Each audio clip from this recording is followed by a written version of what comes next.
Oh, I forgot to ask. Did anybody end up writing you a synopsis of the plot of Attack of the Clones? No, they did not. They No. absolutely did. I had multiple people tell me that they were similarly amazed by Sifo Dyas, not understanding what that relationship is. And I did research. You know what it is? What? It was a typo in the script, and Lucas liked it enough to keep it in. It was What supposed to be was it? Sidious. It was supposed to be Sidious. What? All right, guys. So I figured as we wrap up our prequel romp here, I thought that I'd play a little bit of game. I don't know if you guys have actually looked on Rotten Tomatoes recently for these movie scores. No. So we're going to play a little bit game, a kind of a Price is Right thing. I'm going to ask you for what you think the Rotten Tomatoes score is for the movies. We'll start all the way at the beginning. And if you go over, you're out. If the closest under is the winner. All right? Can you just, before you do this, can you just give me how Rotten Tomatoes does the scoring real quickly? Sure. It's 0 to 100. Okay. Percentage. Yeah. So the higher the percentage, the better the movie, or the more critics liked the movie. So let's start with A New Hope, 1977. On a scale of 0 to 100, where do you think New Hope winds up? 75. Yeah, I was going to say it's really tough because you have to factor in with Rotten Tomatoes critics since it came out. Yep. So I assume every time it's been re-released and someone's reviewed it, there's a rating that's gone in there. So I would say I'm going to say 80. Dave, so Clay wins. Dave said 75, I think. Yeah. It's at 94%. Wow. Which is pretty good. Pretty good. So let's go to Empire Strikes Back, 1980. You want to go first? Or you go first, Clay, since Dave went first the last one. Empire, at this point, I'm going to say 96. Okay, Dave? I think you went too high. Price is Right rules 1%. Yeah, it's a 94 as well. Damn it. I was going to say that. Dave gets one, so it's exactly the same. So Return of the Jedi, 1983. 89.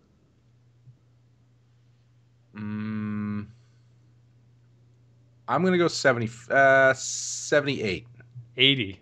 Clay was the closest to that one. So good job, Clay. You're up 2-1. All right, now let's get into the good stuff. Phantom Menace, 1999. This is all building to a point. Okay. 65. Phantom Menace, I'm going to say 70. You're both over, but Dave was closer. It's at 56%, so no one gets the point there. I'm surprised you both went that high. Yeah, I don't know. I figure it was going to have the retro upgrade. But to be fair, it's never been re-released, so all the ratings didn't critics like it when it came out? I think so, but I think this should have been watered down a little more. I'm surprised it's at 56%, which is the first rotten. The other two were certified fresh. Yeah, I think in our other podcast you had the best phrasing for it. You said everyone was hedging their bets. Yes, probably just waiting for it. So, episode 2, 2002. Phantom Menace was at 56%. What do you think Attack of the Clones was at? I'm going to say Attack of the Clones is like 73. I was going to say 70. 65. You're both slightly overshooting it, but you're getting closer. All right, so now let's wrap this up with Revenge of the Sith. So the prequels were 56, 65, and what do you think Revenge of the Sith is? I guess I'll just double down on 73. No, I take that back. 78. Nope, 73. Okay, 73. All right. Final answer. 74. Dave wins. 79. This movie is at 79% on Rotten Tomatoes, which is the point of this exercise, basically, which is shocking. I'm kind of shocked all the prequels are so highly, that they basically went up after Phantom Menace. It's shocking to me. Yeah, it's unbelievable. I think it makes sense to a point. I think that they would drop off severely if they were reviewed now. But I think, as we were talking about previously, I think we said this on one of the other podcasts, is that people talk about Revenge of the Sith as being by far the best of the three, But they said that the same thing about Clone Wars, where they said, and even Phantom Menace, they were like, well, it's better than Return of the Jedi. So I think it's whatever is the newest one ends up getting a high rating, and it has to be higher than the one that came before it. What do you guys think is the worst of the prequel movies? 2, by far. I'd have to agree. This one's really bad, but I'd say 2 is the worst. I'd say the best of the prequels was Phantom Menace. Yeah.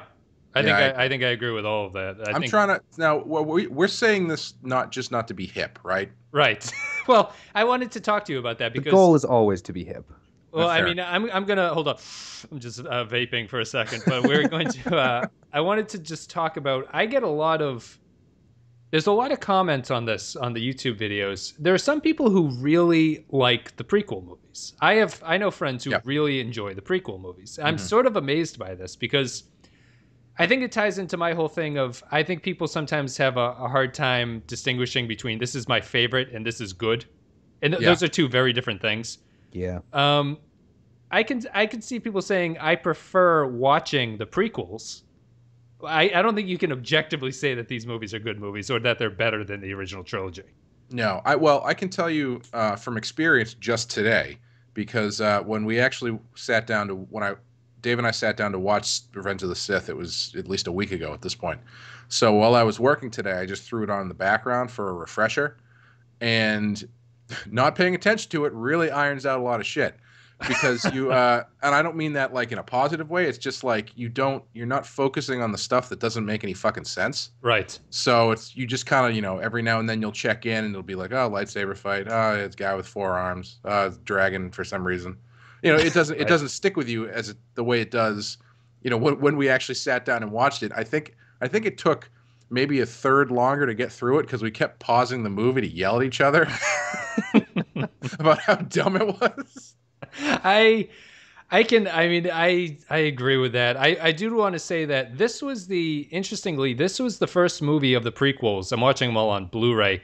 This was the first one where there were legitimately scenes where it's like, wow, that looks really nice. I think that the CG at that point had been advanced enough to, I won't say it's good because you can clearly tell that they're on sets, but what the CG did was it sort of caught up to a point where now it looks stylized. Yeah.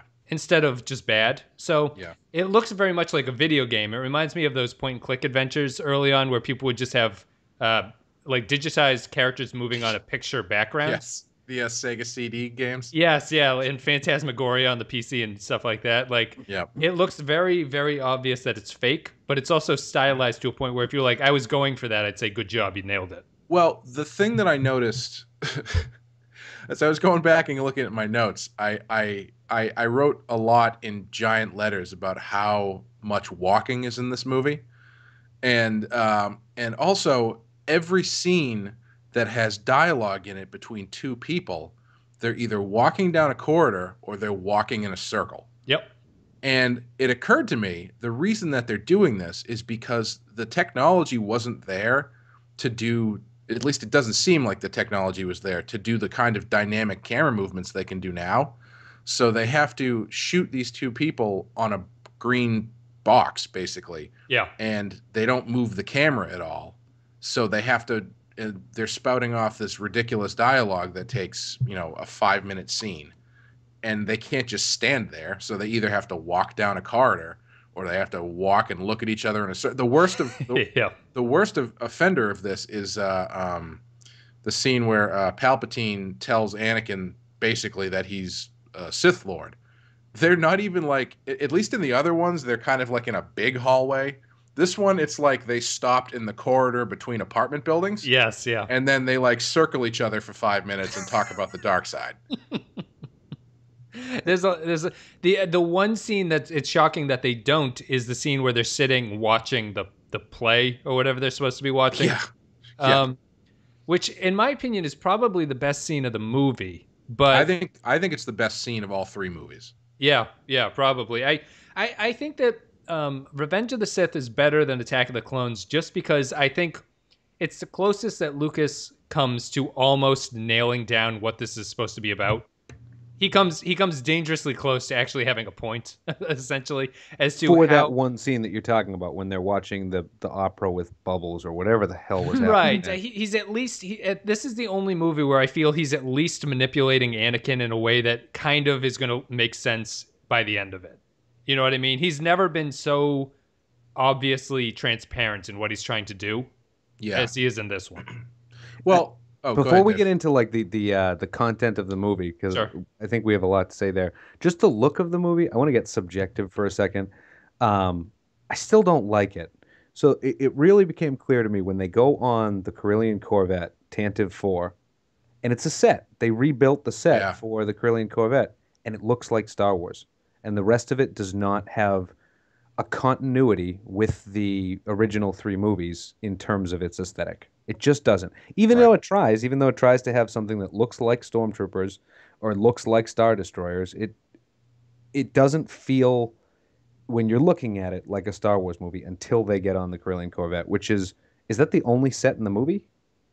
I believe I can't think of anything else. I think Owen Lars's place seems to be a set, I think. Oh, that's right. Yeah, they were there for a minute. When they actually go back to Tatooine at the very end? Yeah. Okay. Well, that's right. I forgot. The scene where he actually has dialogue is in the second one. They don't go into his house in the third one. Oh, right. But it could have still been a set. Yeah. The big, I mean, how hard is it to drop a half of a ball on some sand?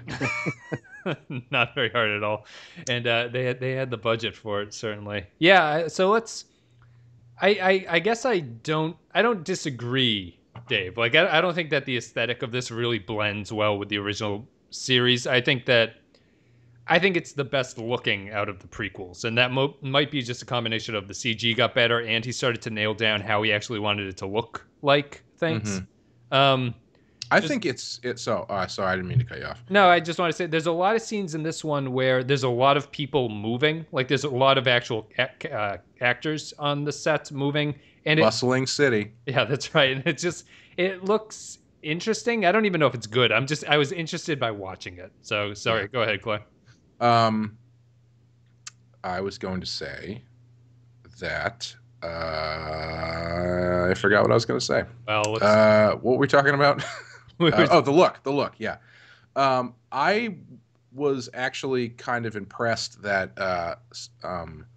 this is definitely he definitely put some work into shooting this and lighting it, or at least the guy, the director of photography did, because this is objectively a darker movie than the other two. Yeah. There's a lot of heavy shadows. There's a lot in the interior stuff. There's lots of heavy shadows in places that in the last 2 movies there definitely would not have been. Like there's like, I was saying about them walking in a circle and stuff. There are some scenes in this movie where they could have been doing that, where it's just 2 of them standing in like a dark room that's kind of lit really cool. Yeah. So there is some, there is some style here. It's just not, I mean, the filmmaking is fairly stylistic, but yeah, just the look of it is not, I don't find it very palatable. And to speak to what Dave was saying, it is so jarring when you see that set. And the whole it's kind of ironic to me that in a movie or in a series where he goes out of his way so much to tie things to the previous trilogy, the look of he doesn't even attempt to do it. It's just like, well, here's the new stuff, and then here's the old thing. Yeah. And there's really no attempt at all to blend the 2 together. Like, how many times does he try to rebuild the Emperor's throne room? Like when you first find Palpatine in the chair after Grievous had kidnapped him, it's like a recreation of the Emperor's throne room, but just not right. It just doesn't feel like Star Wars. It feels like a Star Wars video game. And even the ships and stuff too. It's like, well, that's kind of like an X-wing, but it's like an asterisk wing. Yep. And those are kind of the final ship that Vader. It's like this that sort of proto of the little, what are they, TIE fighters? Is that what those things are called? Yep. No, the Imperial Shuttle, the Shuttle Tidarian. It's that thing without the top wing on it. It's like got the top wing cut off. Like, why? Well, just use it. The winds are much heavier in the future, so they needed that extra fin for stabilizing. It's tough. I mean, so what did you guys think of the opening scene here? I think the opening scene is one of the most immersive battle scenes that any of the movies ever did. If we're gonna start from the beginning, let's just say by the time that you get to that opening space battle, yeah, you've already gone through the opening crawl. And the opening crawl movie is sucks from the opening crawl. Real bad. Like we had joked, and I'm not. The joke became kind of serious for me that like this was the draft script. You can't convince me that opening crawl went through more than one draft. Like it starts with war exclamation point, and that same paragraph ends with evil is everywhere. Like, are you kidding me? You didn't even try for this. To me, I was thinking watching that whenever the war comes up, all I can do is go, what is? That's the first thing. War. The other thing it makes me think about is it reminds me I'm playing through Suikoden right now, which is a Japanese RPG from like the 90s. It reminds me of a badly translated Japanese interpretation of what they're saying. Here, I'm going to read it. War! Exclamation point. The Republic is crumbling under attacks by the ruthless Sith Lord Count Dooku. There are heroes on both sides. Not true. Evil is everywhere. Evil is everywhere, man. There are heroes on both sides. What does that even mean? This is about good versus evil. There are not heroes on both sides. It's about point of view, Wes. Did you not watch the movie? The whole movie is about point of view. There aren't heroes on either side, though, as the movie tells you. Like, well, unless you're on the bad guy's side, and then you're a hero on that side. It's true. It's point of view, man. I think I tweeted to Clay about this. Let me know what you guys think. This whole prequel feels to me like Lucas was very invested in the elections of 2000, 2004, and felt totally betrayed that the person he voted for did not win the election. This one, Dave brought it up in the last one, I think, or maybe when we were watching it, I can't remember. This one feels the most informed by current events. Whereas I think we were talking about the last one being having parallels to post 9/11 stuff, but then I think we realized that this movie would have been, the principal photography would have been done before 9/11 happened. I think that was a side conversation. I don't think we had that in the podcast. Oh, okay. But it's interesting to like go over that the whole plot of the movie is basically, you could say it's the Patriot Act and what happened with the Patriot Act about seizing power from an executive and giving him all this power, which, as Clay pointed out, like he probably didn't do that on purpose because photography was probably done at that point. Yeah. But this one does feel informed by current events and what's going on. Yeah, that line, but not in a smart way. Yeah, it feels that terrible. Amidala has, where she says, "This is how democracy dies, with thunderous applause," or something like that. I feel like that's as clearly political text as opposed to subtext as you're going to get out of this movie. Is that a good line or a bad line? I can't decide. It's terrible. In this hurt movie, me on the inside, like my stomach turned a little.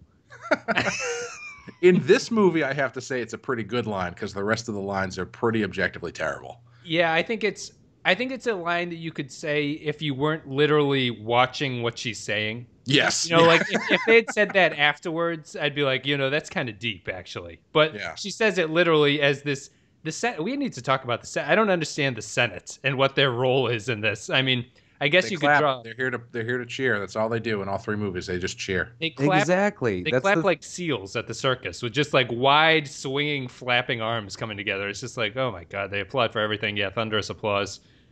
It feels to me very, very political, and sort of like freshman college level political. Like it's full of these big ideas that I guess makes sense in the context of this is supposed to be about good versus evil, but he's making it way too specific to be about good versus evil. That's a great way to say it, especially because it doesn't even make sense. Like the undertone of the movie, the good guys, which is the only real hero in the movie that stays good, is Padme. That's not an idiot, because everyone else is an idiot, as we went on in the second one. I have a lot to say about Padme in this movie, but continue. Well, okay. In terms of fighting, I think she's supposed to be the good guy, in terms of what she believes in. Yeah. And what she believes in, she mentions like 3 or 4 times, is democracy. This is coming from a queen who's now a senator in a republic. Yeah. Like, George, none of those are democracy. Do you even know that? Like I said, once again, he knows the words, and he knows they vaguely go together. He knows that republic and Senate and democracy are good, but empire is bad. And then the movement from republic to empire equals going from good to bad. And that's the only understanding of the concepts that seem to be put down. Maybe that's, I don't know. Is that intentional, do you think? Or is it just a failure to do any research on terms or understand the words that he's using? I think what he's done is he's taken a story that's just an allegory about good versus evil, and he's put too modern of a spin on it. Yeah. To the point where you're like, well, it seems like you don't understand the politics of it, and your politics are interfering with the fact that Anakin is supposed to be just falling to this sort of dark force that will corrupt him. Yeah, I think I talked about this a little bit in the last one, where it's a fairy tale type approach. The Star Wars story is more of a fairy tale than it is anything else, right? Yeah. And when you're going through the original ones, the fairy tale structure and the fairy tale constructs hold up because you've got rebellion and an empire, and that's all you get. You don't get any. I mean, well, you got moths and shit, but you don't have any need to dissect who is on what side of the political aisle or what the politics are or what the trade embargoes are about. But once you get into that stuff, the fairy tale constructs just don't hold up anymore. Right. Because you can't support fairy tale constructs with other fairy tale constructs. You eventually start wading a little bit too deep. Yeah, I agree with that. I think he's just he wants to write a movie that's not Star Wars, and he's kind of being forced to make Star Wars, it seems to me. Or it's just the other way. He wants to make the Star Wars, but he's just not interested in that story anymore. And it just comes across as That's really interesting, actually, because what would you say he is interested in? Because now that you say that, I feel that yes, yeah. I mean, is that it? Because I mean, looking back on this, the thing that feels the most overt to me is how rushed everything is. Like all of the interesting changes to characters seem to happen in between movies. That is exactly why I think. I'm making a joke, but like I really think that his intention here was to make money. Like everyone talks about him being a great storyteller and stuff, but I mean, because it felt so rushed. I mean, you're telling the story here that everyone wanted to know. How Anakin Skywalker, who was this hero that was under the tutelage of Obi-Wan Kenobi, became the greatest villain of all time.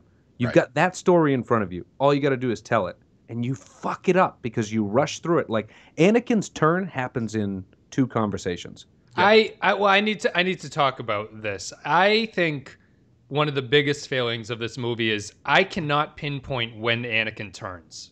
Like I know there's the scene with Palpatine after the Windu fight where like it's clear that he's turned.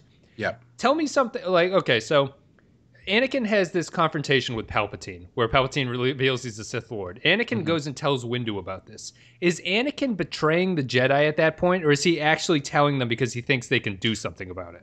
So we had this almost exact same conversation when we were watching it, I think. And the problem is that there's no hard line drawn on whether or not Anakin is being played. Right? So there's no like tonal choice being made. He's kind of trying to do both things because you've got some sequences where he's completely on the Emperor's side and he's doing it for selfish reasons because of Padme. But then on the other hand, you've got scenes where he's talking about the Jedis having to stop the Jedis because they're trying to take over the Republic. And he has no idea. Like and I guess by he I mean Lucas. I guess there's no. It's not concretely written. For instance, the scene where the Emperor kills Mace Windu, right? Yep. That scene only works the way it's written if Anakin doesn't see the Emperor lightning blast the fuck out of Mace Windu. Right. Yeah. Because up to that point, he tells Windu that the Emperor is a Sith Lord, and then Windu's like, all right, stay here. Don't come with me. You're too emotional," which is the smartest thing anyone has said in 3 movies. Yes, yeah. He goes, Windu goes off. Then Anakin decides he's got to go and he's got to follow him. But up to that point, he hasn't made a decision about what he's going to do, right? And Anakin comes in while they're fighting each other. He's blasting Windu with lightning, and Windu is, saying he's going to kill him. And in this scene is actually written strangely too, because Windu is actually in the wrong here. Anakin's point of view is correct, unless he's being insincere, because what Windu's saying is, this guy, he's a Sith Lord. I have to kill him now. Yeah, we can't take any chances or something like that. I may be writing better dialogue than he actually says. I'm not sure. And Anakin says, no, we can't. It's not the way we do things. We have to bring him in. And they go through that back and forth a little bit until Anakin gets to the end where he says, no, I need him, right? Yep. And him saying that, I don't know if that means that everything he said before that was insincere. You know what I mean? If he's still acting, is he acting as a Jedi or is he acting as a selfish person? Right. I think you could do an argument either way about whether or not Anakin is betraying the Jedi or not. Like, I think it ties into that. What you were talking about ties into the scene before. There's a scene where Obi-Wan and Anakin sort of say goodbye before they're sort of Anakin turns and they have their fight scene. Yeah. Anakin seems legitimately to be thankful and gracious to Obi-Wan. Yeah. Which makes no sense in the way that the story is telling us that he's supposed to be angry at Obi-Wan because Obi-Wan is interfering with everything. Yeah. And it's just every single scene Anakin's in, he flip-flops between I think what the story should be doing is that Anakin is setting up Windu to go in to get killed by Palpatine. Well, or I mean personally, my preferred method that they go down is that the Emperor is just way more puppet master like of Anakin, because Anakin is already set up to, he's already not really into the Jedi thing. Well, because he got overlooked for promotion. And I feel like the Emperor plays the Sith card too early. I feel like if you, instead of it being a very, very overt choice to kill Windu and then just automatically be turned into a Sith Lord, which I guess that's all it takes, and it's not a very complicated ceremony. He hates bureaucracy. We know that. He just wants it done. The Emperor just pulls a word out of the air and puts it after Darth, and that's your name. It's like a randomized generator. Vader. Yeah. That sounds cool, right? That's how he says it in the movie. Darth, you shall be Darth Vader. Yeah. He looks around the room first to see if there's anything that stands Kaiser out. Sose. Sees a vase. Vader. Mace Windu. Yeah. He'll fill out the window. There we go. But like I feel like a more satisfying turn is if he's acting on what he believes is the right thing, where he thinks the Jedi are trying to rebel, so he's sticking with the Emperor, but he keeps making these dark side-esque decisions until the point where he's got nothing left, and then he's like broken emotionally and et cetera, and then the Emperor scoops him up at the end, Yeah, totally. So, okay, if I could step back, what I took from this is what I took from this in terms of his turn is that his entire turn is based on fear that Padme is going to die, and he loves Padme, and he wants to stick with her. So it's almost like it was always built inside of him that he had this insecurity that was eventually going to turn him into the dark side. Which really sucks. Totally legitimate storyline. I think that his, at least that motivation makes sense to me. Sorry, I didn't mean to go ahead. No, it makes sense, but like, all right, think of in Return of the Jedi. That's the only time that they really talk about the dark side in the original 3, and they talk about it a lot.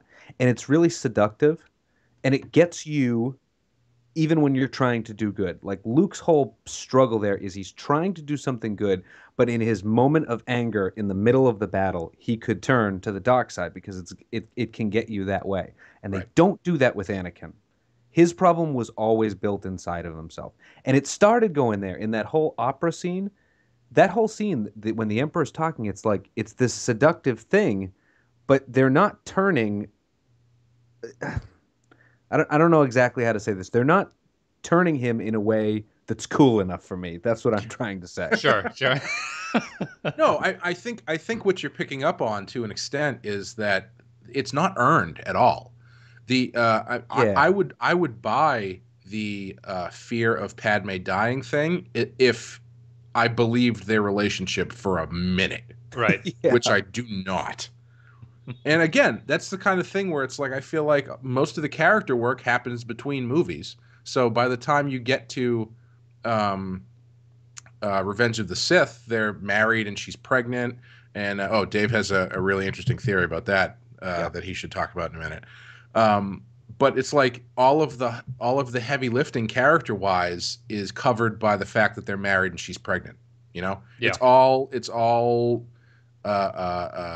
surface level placeholders for actual emotive storytelling. Yep. Yeah, and I mean I think Padme is the most relegated she's ever been in this movie. That's what I wanted to talk about because I forgot to bring up last time how Padme in Attack of the Clones, Padme, and even Phantom Menace, Padme is a pretty good character, all said and done. She's a strong, she's strong, she's active, she's involved in the plot, she's involved in the action, she gets in there, she doesn't sit back. And then in this movie, they take her for a fucking ride. They really do. Because she turns into literally pregnant, brushing her hair, crying over her boyfriend or her husband, and that's all she does in this movie. Yeah. The brushing of hair scene is truly horrific. Even the costumes for her, I feel like Natalie Portman phoned in the performance, the writing got phoned in, and the costume designer was just like, well, nobody else is trying, so fuck it.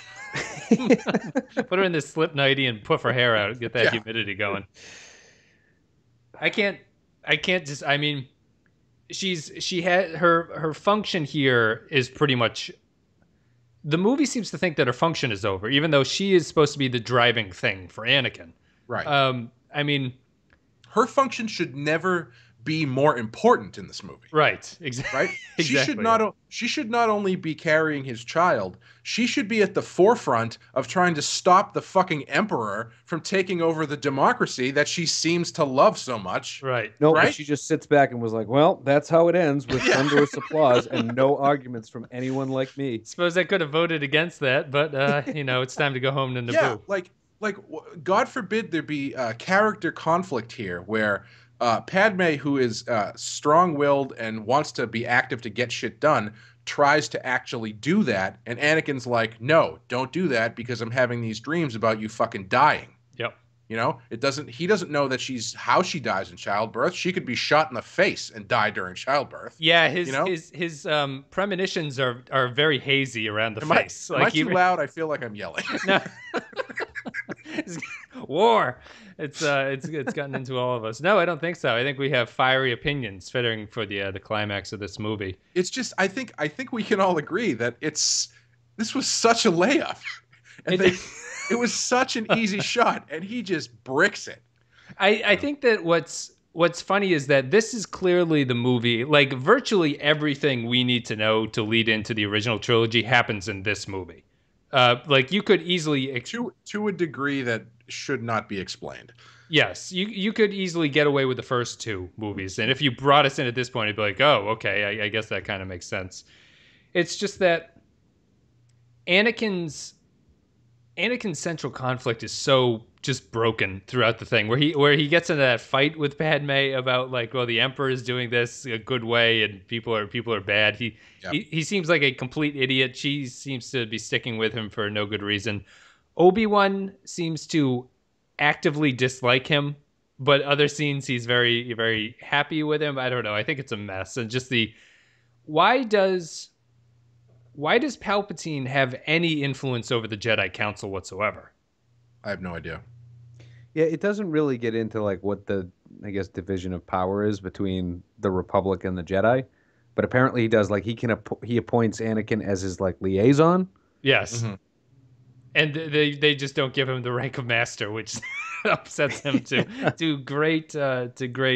Which turns him into Darth Vader. Yeah. You know what I think is a huge problem? Was there a scene where Anakin truly excelled at something? No, I've been saying this since the first movie. Like he's wildly incompetent for someone who's supposed to be so great, although they have that throwaway line of like, well, maybe we fucked up on the premonition. Who knows? But anyway, let's take off. Yoda. I guess in the first scene in the movie when he's piloting, Obi-Wan is saying really stupid lines to let everybody know that he doesn't like flying. And Anakin is like piloting perfectly and telling Obi-Wan what to do. So, I guess that holds true that like he was a great pilot. He was a great pilot. They did nail that carry through everything. But does he do anything in all three of these movies? Does he do one thing that supports the claim of, oh, he's the chosen one? Does he do one thing aside from not die after he falls like 20,000 feet in the air? Right, one Jedi type ability. Like there's no. He cut that pear like a fucking chosen one. I'll tell you that. Guys, it's not about merit. It's about your midichlorian count. I mean, the scene that needs to be that way, right, is the Dooku scene opening this one, right? Anakin, Obi-Wan needs to be overpowered, and which he kind of is, and Dooku knocks the thing on him so he can't get up or whatever. That is the most awkward animation I've ever seen. Because not only is the animation just awkward, Obi-Wan Kenobi's pelvis should be powder. Yeah, no, all of his guts should shoot out of his mouth after that thing falls on him. Unfortunately, we don't get that. We don't. I suppose. I mean, Anakin wins that fight. Anakin needed to handily handle his business there. You know what I mean? He doesn't really do it. He does it like he's done it in every other fight scene. It's just you hold your own, and eventually you beat Dooku. And sorry. No, I'm done. I was just gonna say, I feel like he should win that fight the way that the Emperor tells Luke to win the fight. It should be like Anakin just loses it, and just fucks him up, and then like afterwards he's like, "Oh my God, what did I just do?" You know, like he makes a choice to kill Dooku. It's not like he gives in to his anger. It's just he just very casually cuts his head off. Another smashing of terrible where he's clearly angry and then he just murders Dooku and then he goes, "I should not have done that." Yeah. Oh, I did like in that scene though. They did the thing you were talking about in the last one, I think, where he has both lightsabers, the red and the blue. Yep. Yeah, that was a nice touch. Okay, so here's a question. This movie and the last one bring in peripheral villains for absolutely zero purpose. Specifically in this movie, General Grievous, and in the last movie, Count Dooku. Count Dooku only is in this movie to get his head cut off, right? Yep. What if you took Count Dooku and replaced him with Darth Maul? So Darth Maul actually has an arc over the 3 movies, right? Yep. That way, and especially because Darth Maul is a fucking badass in that first movie. And to have him kill Qui-Gon and then, fuck up Obi-Wan and cut off Anakin's arm, that's some badass shit. Like you can't argue with the fact that he's tough. He's right. And like we were saying, apparently it doesn't matter because Sith Lords just randomly choose their apprentices with no real whatever. I don't know if there's a waiting list or whatever. But just right place, right time, basically, is what it seems to be. Dooku immediately falls into that vacuum that Darth Maul in the Darth Maul position.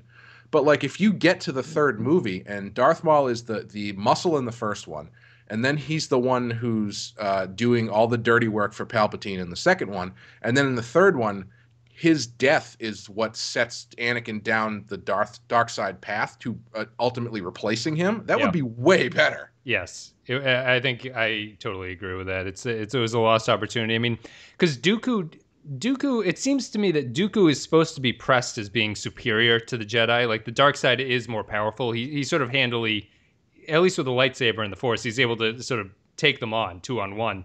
Yeah, it's just you don't get enough of that to really establish the fact that there's a reason the Jedi have to send 2 people after them, basically at the bare minimum. Oh yeah. Also, that line when they release Palpatine, and he's like, "Watch out, he's a Sith Lord," and Obi-Wan very like Indiana Jones style is like, Sith Lords are our specialty. It's like, yeah, the last one of them killed your fucking master, and then the last one cut your fucking arm off and beat 2 of you at the same time.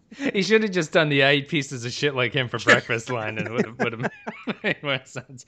That brings us into what I think is the worst part of this: the scene where Palpatine is running around with Obi-Wan and Anakin, not saying anything. He's just in the background. Is the worst. It's the worst. I think it's just garbage. It's terrible. It's really bad. I don't think it beats the actual buzz droids, the things that pop on your ship and then try to slowly tear the ship apart, are really, really bad. Like that's just the dumbest weapon in the world. But the worst part of the movie that takes the cake is when the 2 Jedi are running through and they're like, turn on the ray shields, and all of a sudden they just get stuck in these ray shields that. And one of them says to the other one, Obi-Wan turned and he goes, wait a minute, how did this happen? We're smarter than this. Which sums up the entire movie. Like, why are we even doing this? This movie is, people say all the time, oh, that was a dumb movie. This movie is dumb. And I mean that like it's written from everybody in this movie is a fucking idiot. Yeah. And the writing is dumb. The things that happen are dumb. And I'm trying to use... I don't mean that in like the throwaway, casual way. You'd say, "Oh, that was dumb." It's I don't know what other word to use. It's dumb. It's very dumbly written. Yeah, it's written without a sort of overall goal. Like the people just need to get to these points, and they basically are forced through it. I do want to talk about Grievous though, because to me, the link of Grievous is that Grievous is supposed to be Proto Vader, right? Like sort of a pseudo cyborg type thing. Sure. The movie does nothing to push that forward. If that's the case, why doesn't Anakin fight him? Right. That makes like thematic sense if that happens. Yes. That's. I mean, I think Grievous is a totally useless character to have in this. We're not ever introduced. They don't mention him previous to this movie, do they? No. So he comes in. My favorite. I seem to view this a little bit funnier. I don't know. My favorite line is when he's like, Count Dooku has trained me in your Jedi arts, and all he does is hold the lightsaber and his robot wrists spin around. So they become like helicopter rotors. And it's like, really, that's what he trained you to do? He trained you to spin around like that? That's ridiculous. Yeah, it's really stupid. I know, you think... to give a flavor for this movie, Wes should just talk, and then I'll cough in the background, and Clay will, throughout the entire podcast, go, and make that dragon noise throughout the whole thing. Then we'll feel like we're watching it. Yeah, pretty much. As far as competently designed or robots go or cyborgs go, why would you? It's like taking a person who has a congenital heart failure, replacing everything but his heart, and then being like, "You're good to go." Like, why didn't they just, instead of replacing his whole body, just replace? I mean, maybe I don't know how the technology works. Maybe that's the best they could do. I don't know. There must have been lungs somewhere too. I mean, he's coughing. We know he's got lungs. They can't cure lack of a will to live. So I doubt they can cure the heartburn of this idiot from whatever he's doing. So I mean, I guess this movie firmly establishes that what we were confused about before, that the Separatists are being played by Palpatine, right? Yes. That at least is firmly finalized, that this is what the plan is all along. I don't know. Where are they getting their weapons from? Yeah. They spent the end of the last movie is the Jedis and the Republic blowing the fuck out of their entire weapons cache. Where are they getting their weapons from? Is the volcano planet where they build them or something? I think so. I hope that's certainly where they have their evil henchmen meetings in that room. And at least we lock up that aspect of it. Like that, like, okay, so the Palpatine arc is he needed these Separatists because he needs a reason to raise an army. And therefore, once he gets his army, he's going to take over the universe with it. All fine with that. Fine and dandy. The turn of Anakin here. So we'll get to this major point. The turning of Anakin into the sort of final scenes that these guys have. We talked before about, I guess we should just start with the Windu thing. How would you sum up the Windu versus Palpatine fight in some words? Okay, I've been waiting to talk about this for 6 movies. In a series of 3 movies where the object has been to make as many callbacks and tie up as many loose ends and answer as many questions as George Lucas never asked. Yeah, as George Lucas thinks we want the answers to, but no one has ever asked and no one has ever even implied they want answers to.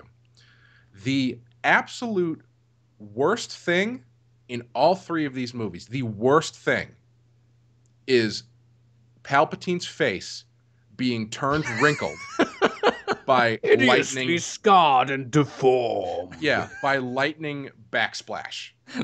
That's the dumbest thing he does in any of these movies. It's dumber than Jar Jar. It's dumber than anything because it is completely inconsequential to the plot in any way, shape, or form. That does not need to be there other than to be like, oh, well, the Emperor's face is wrinkled, but this actor's face isn't wrinkled. We should probably explain why the Emperor's face is wrinkled. As if like 30 years time or whatever it is, you can't just explain that. So what's amazing to me, the actual fight itself, I don't really have anything interesting to say because it's a lightsaber fight that happens exactly like every other lightsaber fight happens in these 2 movies, the last 2 movies, which is just 2 guys flipping around really fast in CG.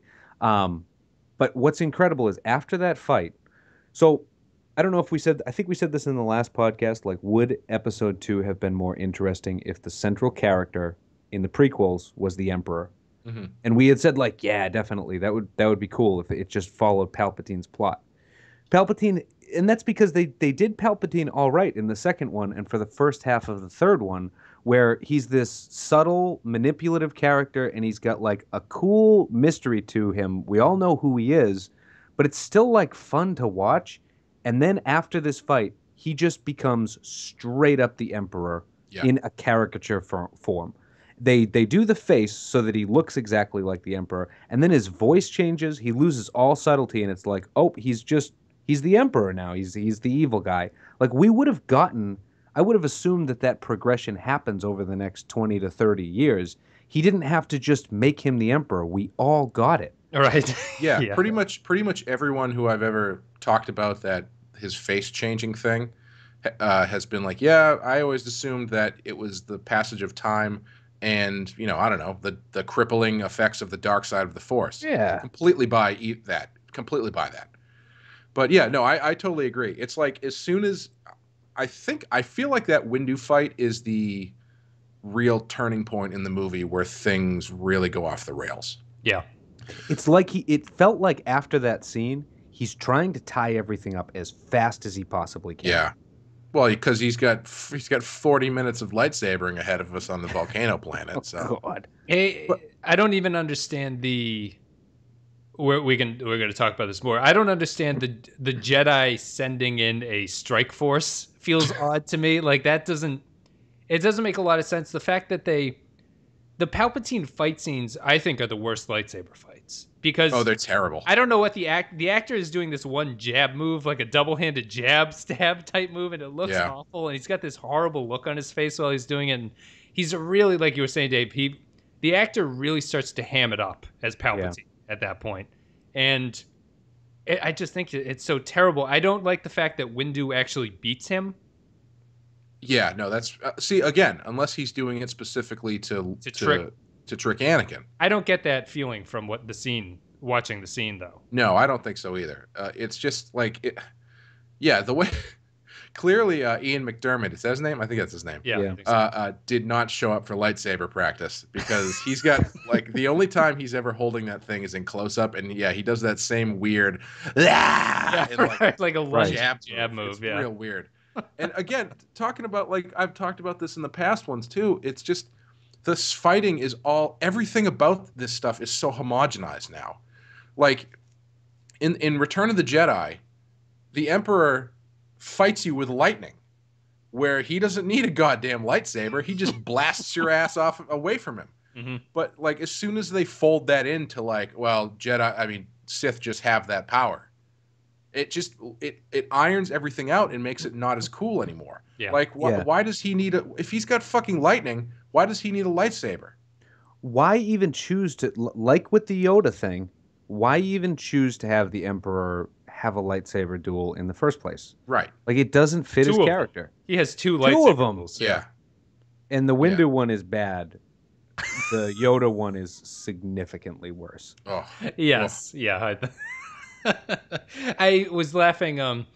Which one? Sorry, which one is the one? Is the Windu one where he goes, no. Yes, before he shoots him with the lightning. Yeah. Oh, yeah. God. I was thinking that the difference between what I think what the Force Awakens, the new ones do at least, is the new movies understand the sort of we've talked about this, the philosophical difference between the light side and the dark side.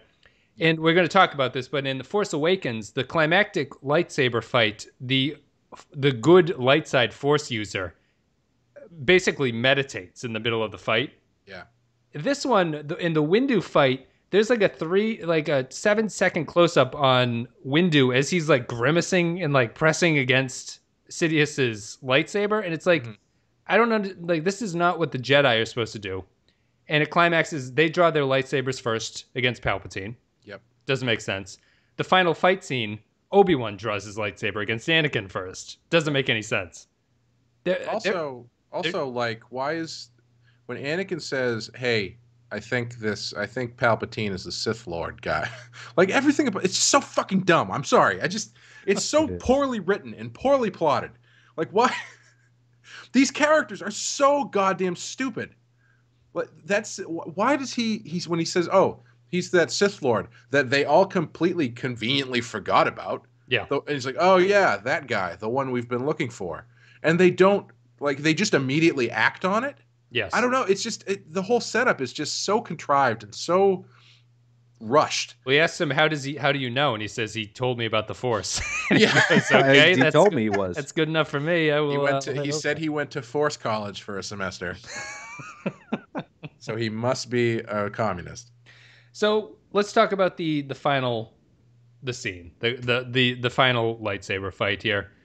Anakin is off killing the separatist leaders. Makes sense. I can understand that. That's a thing. He kills the younglings. Terrible choice. That was ridiculous. I don't think we need to talk. Does anyone have anything to say about the younglings dying? Dave and I were talking about Order 66 and how stupid it is. Yes. Let's talk about Order 66 before we get into the final battle. Let me just say it. Cinematically, it was cool, especially the Conehead one. Beldar. Yes. Yeah, Beldar from Coneheads. When he runs out front and he turns and he just looks like confused and sad. Like that was really cool.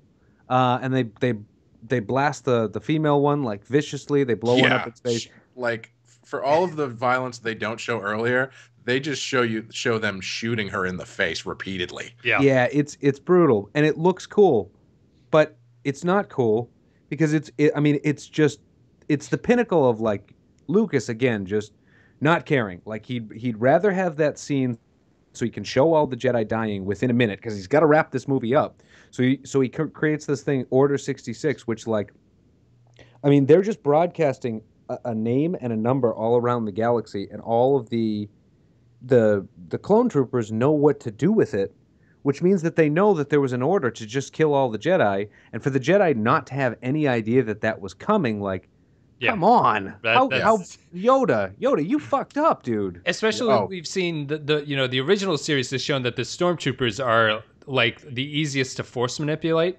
Mm-hmm. They can just pass by them, and you just hand wave and you say I need to go this way, and they say right this way, right through. It makes zero sense why Order 66 is like an established thing that they know about. And just the stormtroopers are goddamn heartless. He gives Obi-Wan the lightsaber. He's like, I love you, Obi-Wan. He rides off and he gets the order. He's like, oh, now I have to kill Obi-Wan. So that's too bad. Yeah, it's again, it's a fault in earning that payoff. Let me ask you one thing. Are there too many Jedi? Yes. That's the problem. Well, right? okay. Well, the problem isn't that there's too many. The problem is that we don't know how many there are. Right. Sure. Okay. Because if there was a better understanding of how many there were, the effectiveness of Order 66 would not be in question. Because as far as we know, based on what we've seen, all existing Jedi are the younglings, the ones on the council, and then that one like tweener kid who saves Jimmy Smits and gets shot in the chest. So Clay and I had we were discussing when we watched it, like just rewriting it in a better way than Lucas did in like 5 minutes, which is not very difficult to do. You can try it out yourself. But we were saying like what they maybe should have done is had all the Jedi locked in their temple because the Senate was investigating them for corruption or whatever, and then did an order and killed them all inside the temple, which would have been believable and it would have been cool, but like instead they wanted that. I think it's inexcusable that Anakin is not the one picking them off one by one. Yeah. Like the fact that he only kills the kids, sorry, there's a fire engine in the back. The fact that he only kills the kids is such a huge letdown from you show his ascendancy to power by him basically slaughtering the rest of the Jedi, right? Yeah. And Obi-Wan gets away and Yoda gets away, and they're the only two that get away from it. I think it's a huge narrative mistake. Just he has no interaction with the Jedi outside of Obi-Wan. Again, he shows in everything that he does in this movie, in the 3 movies, and even in the final fight scene, he shows no inkling that he is more powerful than anybody else. Right. Now, if and whereas the Jedi have shown that they're tough to fight, generally, I guess. If he had been going through and just icing people himself with his massive fucking dark side power that he just learned about, that would be great. instead of apparently turning to the dark side makes you more mopey and it turns your eyes red. Yeah. If that's the case, I turn to the dark side every time there's pollen in the air. I would have fixed the Jedi by the Council are the only Jedi. That's the way I would have done it. There's a very, very small number of Force users who are skilled enough to become Jedi, and we know all of them through the prequels by name. Yeah, I mean, like we talked about before, it's like the Jedi go from in the original movies they're talked about as though they're a myth. Right. They clearly, there was enough of them. It's like saying, have you heard about the fire department? Oh, no, those guys are a myth. Right. The UN. They're basically the UN in these. They go in as like peacekeepers, and they're sort of police, sort of like peacekeeping forces. But yeah, that turn is bad. I feel bad for the kid. Like the kid delivers that line of like Master Skywalker, whatever he says. He says like, Master Skywalker, what should we do? It does tug at your heartstrings. Like, I think it's a terrible use of the Anakin character, but you do feel bad for those kids. It's one effective scene that I felt anyway. I hope that wasn't Liam, because Liam was an expert at shutting the shades. What actually got me when I was watching it is the kid's delivery, and then when Anakin fires up his lightsaber, the kid flinches. Yeah, flinches. And that one is like, oh, geez. Order 66 kicks off. The Jedi are in ruins. Obi-Wan and Yoda are the only two left. Obi-Wan decides to hitch a ride with Padme. He tricks Padme into showing him where Anakin has gone. Mm-hmm. Yoda goes to fight Palpatine. Let's talk about Yoda Palpatine very briefly. I don't think it's that interesting. It's terrible. When he flips over the chair, it's probably the worst thing I've ever seen on cinema. It's probably the worst, most expensive shots I've ever seen on cinema. Yeah. When he's spinning the chair, like that part, that was just butt. Total butt. When he starts throwing the Senate at him. Yeah. Why does Yoda spin the thing before throwing it back? I have no idea. Okay. Right. Again, I don't understand. I don't know who is more powerful in that fight. Why? I mean, even if they're equals, then there's no delineation of fight style or power. It's just a mess of stuff. And then, just to ram us into the original series, Yoda decides he has to go into exile for seemingly no reason, because he failed. So yeah, and he really did. Like when he said that, he's like, "I have failed." Me and Clay were like, "Yeah, you did, Yoda. You fucked up real bad." Next to Padme, or even worse than Padme, they take Yoda for a fucking ride in this movie, worse than they have in the other two. Yeah, they ruined Yoda. They ruined Palpatine too. But they ruined he's Yoda. So dumb. He's so dumb. And like in all of his, my favorite part about it though is seeing how the verbal gymnastics that were required to write extensive dialogue in Yoda language. Yes. Because towards the end, it's just like he's really, really reaching. Where he's like, no, what does he say? Not if. Not if anything have to say about it, do I, or something like that. And I'm like, ooh, that's you could have taken another pass at that one. I think even Yoda fucked that one up. He was like, oh, I didn't even mean to say that. Sorry, that's terrible. I do notice he started to. There's another one. I think in the second one he says like, "Take to the battlefront, take me now," or whatever he says. Yes, it sounds really stupid when he says it. And his whole thing is just he's got dialogue and like that line, Dave, you were talking about where he says, "I must go into exile." That sounds like a bullet point from the outline. Yes, it's like at this point in the movie, Yoda goes into exile, and then they just have Yoda say find that. a swamp. Yeah. A swamp I shall seek. Yeah. Why does it have to be Chewbacca that sends him? Like, it couldn't just be any Wookiee. Yeah. It had to be Chewbacca that sends Yoda to fucking Dagobah. That was painful. Why are they on Kashyyyk? Are they fighting separatists invading that planet? Is that what's going on? I think. Yeah. Okay. Which is like, all right, you want to show Kashyyyk and Wookiees? Great. I'd like to see what Kashyyyk looks like in a movie. Awesome. But you don't have to put Chewbacca in there. And you, Chewbacca. Yeah. Then he blasts off in his little spaceship. Oh, God damn it. Let's talk about... Yoda says in the entire movie is when... So let's remember from the first two movies that Yoda didn't want to train Anakin, even though he admitted that he was the chosen one. He's like, there's too much fear in this guy. He could go to the dark side. It's going to be dangerous to train him. Anakin comes to Yoda in the beginning of the movie, and he's like, oh, I'm really worried about all this stuff. I have all this fear inside of me, and admits that to Yoda. And Yoda's like, well, just, get everything that you're afraid to lose, and you're all good. I drink a lot of chai tea in the afternoon. I find that's really helpful for dealing with things like that. Yeah, God damn it. Just get rid of it all. You're scared of losing it, just lose it now. That's done. Easy. What's next, Anakin? I got some, Is that all you have? Because, I got other kids I got to talk to. You paid for the full hour, so I don't know if you want to play some Parcheesi or something, but yeah, Yoda's therapy sessions. Let's wrap this up. We're going over now. Let's go to the final battle. We need to talk about it. The scene where they confront each other was... I spend the entire final scene saying, he's fucking up everything. Everything is going wrong here. Their final dialogue with each other... Obi-Wan is a dick to him, which is kind of understandable, but also not the way the story was supposed to go. Obi-Wan gets off the plane or the spaceship, and he's just basically just giving him shit. Anakin takes it. Anakin fights back with a bunch of nonsense that doesn't make any sense, and then they fight each other with lightsabers. After Obi-Wan dramatically takes off his robes.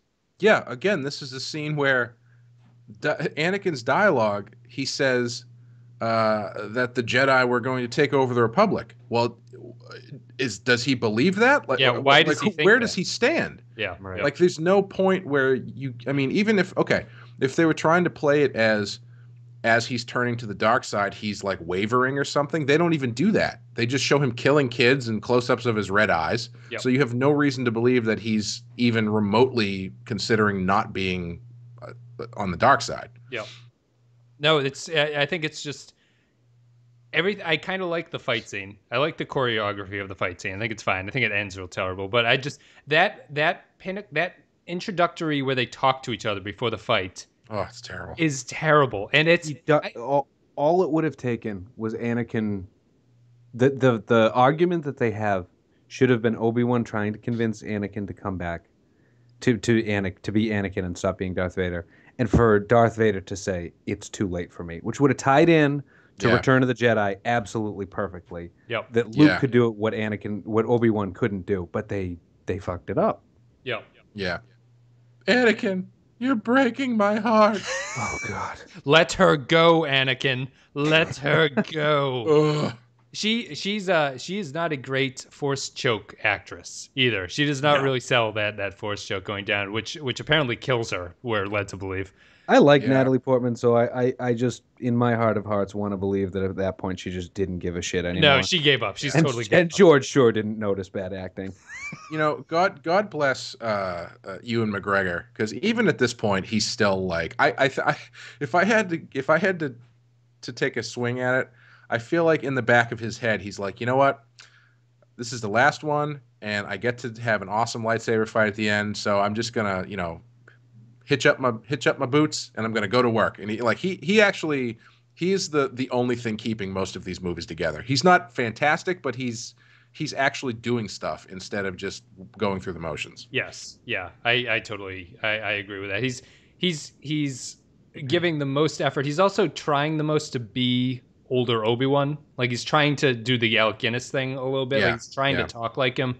And it just all right. So we have to talk about the ending. Yeah, Obi-Wan gets the high ground. Oh, sorry. Can I talk about the actual fight real quick? Oh yeah. So, as I've said before, lightsabers are basically the greatest movie invention ever. They're like the greatest movie device ever created. And the biggest failing of these movies is by the time you get to the one thing everybody came to see, arguably the only reason that these movies were made is to see Anakin Skywalker fighting Obi-Wan Kenobi to the death. That's the only reason anybody's here. Mm-hmm. By the time you get to that point, lightsabers are so fucking boring. Yeah. In this movie alone, there are just straight up lightsaber fights. There's 1, 2, 3, at least 4, not counting the stuff that 5 if you count General Grievous, 6 if you count the first. There's like every other scene is a fucking lightsaber fight. The first one comes in at 12 minutes. Yeah, Dooku is the and then Grievous. And then after that, someone's fighting with a lightsaber like every 15 minutes. Yep. Yeah. Grievous has them. Like Grievous. Yeah, Grievous has fucking 4 of them. So I don't know if that counts like 4 times as much. But it's like by the time you get to the end, if it was up to me, there would be no lightsabers in this movie till the last scene. Yeah. Or arguably, I wouldn't have a lightsaber in any of these movies until if you're trying to build this up to the stature that it should be at, it shouldn't just be more of the same. You definitely shouldn't be intercutting it with another lightsaber fight. Right. Yes, that's a huge why it doesn't just focus on that and be the action sequence of that year or that decade. Yeah, and beyond me. And again, it's a power thing too, because Anakin is supposed to be, I've said this a million times, he's supposed to be the most powerful Jedi ever, and now that he's a dark side user, he's supposed to be even more powerful, but it's so bland, it's the same, super fast lightsabering choreography that they have to do it A, on a volcano, and B, like on a volcano level of a video game where they're like jumping from robot heads. It's like two kids, robot heads. Yeah, it's like 2 kids lightsaber fighting in their living room, jumping from couch to couch because the floor is lava, which in principle is not the worst idea. And if you're trying to make that analogy that's what kids would be doing. But the fact is, it's really stupid. I know that I actually asked somebody about this. The idea that Obi-Wan and Anakin fight on a molten lava planet has been around, I guess, since the novelization of Return of the Jedi. Yeah, I knew that they fought in a volcano when I was a kid growing up, and then I never knew where it came from. I asked Clay. Clay did the research, so. Well, I asked someone else who did the research, but yeah. So I mean that I was never sure. I thought that maybe that was an expanded universe thing that he just kind of lifted, but I guess that's always been in there since as far back as I think the person I asked also said it was originally in one of the first trilogy scripts, but it got cut out. Sure. So that idea has been there, and it's a pretty fucking cool idea. And what's amazing to me is the excerpt that you had sent me about that. It explained where it came from, and then it specifically said in there that Lucas insisted that their final fight, or I guess second to final fight, happens in a volcano, but he wouldn't let anyone touch it. He wanted to keep that open, basically because he wanted to do it himself. And then the end product is they're jumping on robot heads, and high ground. Darth Vader loses because Obi-Wan has the high ground, which is he hasn't referenced. This is not a callback, right? Is there a high ground reference? No. How did that line make it through the script? And then in editing at the end, how did it get through? How did they not just go like, yeah, that Obi-Wan line, let's just cut it out, have him jump right in? Like, why is that still in there? It doesn't make any sense. That's the kind of thing, they do that shit all the time in other movies, but like Wes mentioned, they set it up beforehand. It's always like shit. I used to have a name for it. It's like it's the super punch or the special move. Anytime you have a movie where early on in the movie you're introduced to one character's special move, that's going to come back at the end. Yep. So the best way they do it, I don't know if you guys saw Creed, but they do it very subtly in the movie Creed, and it's the best one I've ever seen. But anyway, usually what happens is it's like a friendly battle. So like it would be Obi-Wan and Anakin sparring each other or something. Yep. And then, Obi-Wan would jump onto a box. Sure. Let's say he jumps onto a box. And he says, Anakin, I've got the high ground. And then it comes back at the end. One of those kind of things. But in this one, it's just completely inexplicable. Anakin, it's just a poor decision to jump over him. Well, again, he's supposed to be the most powerful fucking Jedi. Force push that motherfucker. Yeah. Right. Like, push him back like a half a yard so you can jump up onto the ground. So Anakin gets... Grab him, lift him up, and throw him into the fucking lava. Lift the lava up and throw it at him. Either way you want. Yeah, why not? How about you do this? How about you have him, gather up all of his force power, lift all that lava up out of the water. Out of the lava. And then, so it's, he's going to use it as a weapon, but then something happens and Obi-Wan gets to him with emotionally, and it collapses on top of himself and kills him that way. That's infinitely more cool or makes more sense than anything else they did. Anakin's legs get chopped off, and do they ever? They do. He sort of slides down. He's a little bit too close. That shit, I'll be honest with you though, as stupid as it is, that scene is fucking brutal. Yeah. Like him actually burning was not bad. Yeah, not only the fact that he gets his arms and legs cut off and then he catches on fire as he slides down. Obi-Wan fucking leaves him there. He goes down and he grabs his lightsaber. Yeah, and taunts him. Just leaves him. Complains to him. Well, actually, I mean that Ewan McGregor, I think he's giving a great performance in his last lines of dialogue with Anakin. There's way too much dialogue. The only line he needs is "You were the chosen one," and then he walks off. Him walking off makes zero sense. I mean, he has to do it, but just give him a little nudge into the water. I mean, into the lava. Put him out of his misery. He should have. Like, that's the good guy thing to do too. If a man is burning to death, got him with the lightsaber, end him.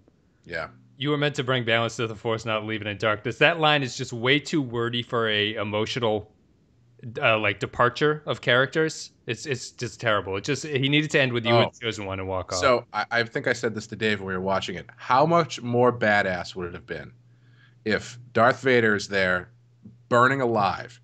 Obi-Wan says to him, and I think Dave had brought up in the past episodes this idea that Anakin actually does bring balance to the Force by evening the playing field, basically. Yeah, 2 and 2. How much more badass would it have been if he's laying there on the lava, burning alive. Obi-Wan says, "You were supposed to bring balance to the Force," and he just looks him in the eyes and goes, "I did." Yeah. Instead of "I hate you." Yeah. It's consumed with hate. It's so. It's. I Fuck think my it's. wife. It just becomes Raging Bull. That would be such a better movie. Before we wrap things up, Dave, could you please blow everybody's mind with your theory that you came up with when we were watching it? Okay. What I noticed was the first time you see Padme in this movie, here's I can't quote it, but here's to sum up the dialogue in as many lines.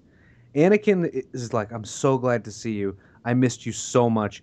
I thought I was going to be on the Outer Rim forever. I thought I'd never see you again." And Padme goes, "Anakin, I'm pregnant." Which means, if you're following it, that Darth Vader is actually not the biological father of Luke and Leia. Because he was on the Outer Rim for God knows how long, but he thought it was going to be forever. And then she's pregnant and not even showing yet.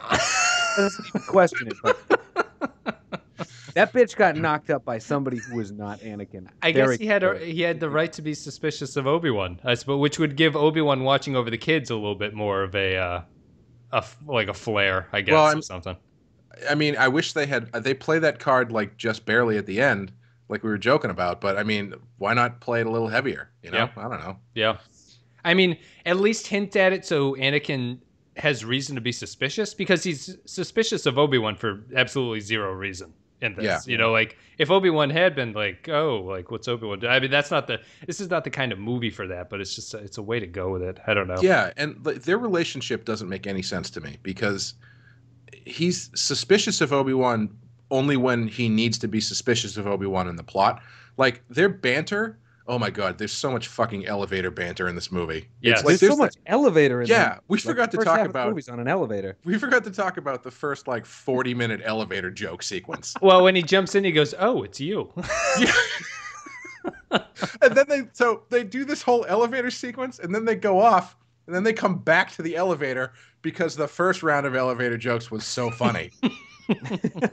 Anyway, but like their banter is so homogenized, and so like you don't get any idea of these two characters or their relationship by the way they banter. It's just like, you know. Yeah, I don't get the idea that they're supposed to be best friends in this. Yeah. I think that Obi-Wan always has a sort of detached mentor attitude towards him. Mm-hmm. And you never get the opinion that these guys they basically spent like 20 years of their life together at this point. More or less, yeah. You don't get that coming through what they're doing. And Obi-Wan just continuously comes across as a kind of disappointed mentor. That scene where Obi-Wan leaves and they say goodbye to each other, Obi-Wan like looks like he cannot wait to get away from Anakin. Yeah. It's like, well, see ya. It's that smell. They can't get that smell out of your Jedi robes. It's tough in the future. Yeah, let's wrap this one up. We talked about that. So we're done with the prequels. So let's just get some sort of general thoughts. I guess I'll start. I'll just say, I don't think I ever really need to watch the movies again. That's exactly what I said when we finished the third one. I was like, doing these podcasts, it's a cathartic experience. It's good, and I feel really good right now because I'm never going to watch these movies again. Yep. And I think Force Awakens does a good enough job of whitewashing away the prequels. Oh yeah. Like when I don't know if you watch the special features on the DVD, Wes, but I noticed that they go out of their way, it seems, to avoid mentioning the prequel movies. Yes, for good measure. Yeah.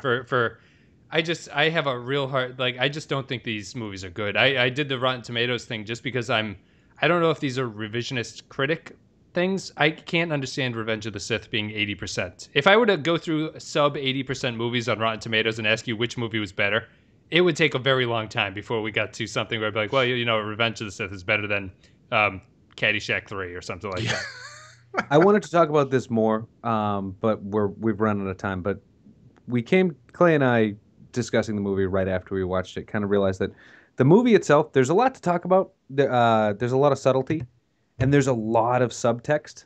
Yeah. But it doesn't feel like Lucas did the subtext on purpose. It feels like sloppiness that he didn't clean up. Yeah. So who knows if it was there on purpose, but it certainly doesn't feel that way because the movie feels so dumb and there's so many people who just don't notice what's going on. I can't believe that he wanted the subtext in there. But if you're watching it and you're suspending your disbelief enough that you can see the subtext as subtext, I could see liking it.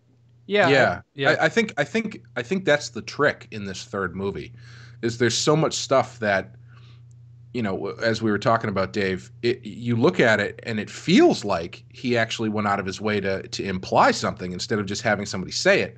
Yeah. But then the next scene, or arguably 2 seconds later, someone drops some dialogue on you that's just like, well, that dialogue is so bad and so on the nose. There's no way he's meant to do like.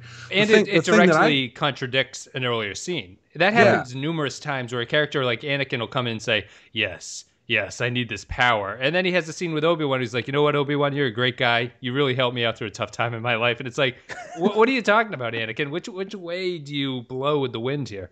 Yeah, right. One of the things that we were talking about was that scene at the opera where he's telling the story about Darth Plagueis. He's implying that he is the apprentice of Darth Plagueis, right? Yes, he is. Right. B is the second thing he's implying there, that the Emperor created is basically Anakin's father. The Emperor manipulated the midichlorians to create Anakin Skywalker. His son. Does he? Yeah. Oh yeah. He calls his son. Well, again, like it's something there. It's like if the subtext there is really interesting, but at no point do they ever address it. Right. Yeah. I think that The prequels, I mean, we've been harping on it, but I think it did enough damage to the series for me. Like it's just interesting that I don't really know. It's like I have very complicated feelings towards it. Like the prequels are just not very good. And I think when we talk about Force Awakens, I think we'll have a lot to talk about how that was sort of a reboot of what's going on. But it also ties into the fact that I generally just think that the more you have of something, the less impactful it is. You know, It kind of makes sense. But it's like the story, if you just continuously have these epic kind of stories in this universe, it lowers the epicness of each story.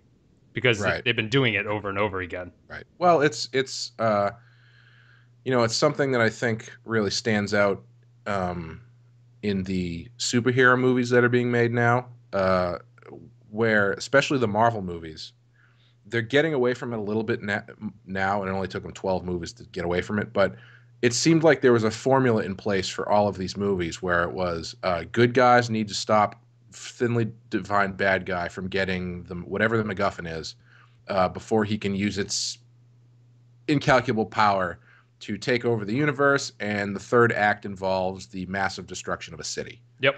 And people talk about superhero fatigue and blah blah blah, and it's not. It's a result of that, I think, more than anything else, because you're just going and seeing the same thing over and over again. I mean, how many times can you watch someone destroy New York in a computer with no consequences before you get bored of it? Right. Yep. And I think you're right. It's a matter of going bigger is not always the best option. And I think what's really going to be interesting is when we get into Force Awakens, because they somehow managed to do both. Where they go bigger, way bigger than they probably should have, but they also go way smaller than I expected them to. And it's interestingly, somehow I think it works, but I think you can look at either one of them and choose which one you side on as far as whether or not it doesn't work because they went too big, or it does work because it was really personal. So it's going to be interesting to talk about. Yeah, we talked about episode 3 the entire time, and we never, for over an hour now, and we never once mentioned that the movie ends with Vader walking like Frankenstein, going, "No, Padme, what happened to Padme?" God, I've never been hurt so much by something I thought I loved than when I heard James Earl Jones say the word Padme. It was just like, ugh. It should have ended. The scene where his helmet goes on is a nicely shot scene. Yeah, credits right after that. Yeah, credits after that. And then it's cut with Natalie Portman dying in childbirth, and she's Luke, Leia. Come on, we know their names. Yeah. We know who you're birthing. Stop it. With a sassy midwife robot. That is absurd. That's. Oh yeah, that reminds me. The other thing that I thought, I'm not going to get into it because I don't want to take too much time. But I was like, Owen Lars. I feel like Owen Lars should have been a bigger part of the story, instead of just being like, "Hey guys, yeah, we'll take the baby, sure, no problem." Yes. Right. Why couldn't he have been a larger character so him taking the baby makes sense in some way, shape, or form? Yep. Why couldn't he have been on the Bobby Kennedy to Anakin's John Kennedy or something? Well, same with, you don't see Senator what's Jimmy Smith's the name of that guy, Senator Organa? Oh yeah, Bail Organa. Yeah. I mean, he's like, me and my wife, we've been talking about a girl. We like girls. We fucking hate boys. So you can get rid of the boy, but we'll take the girl. So just give him over. Yeah, we'll take one. Alderaan has a one-child policy, so.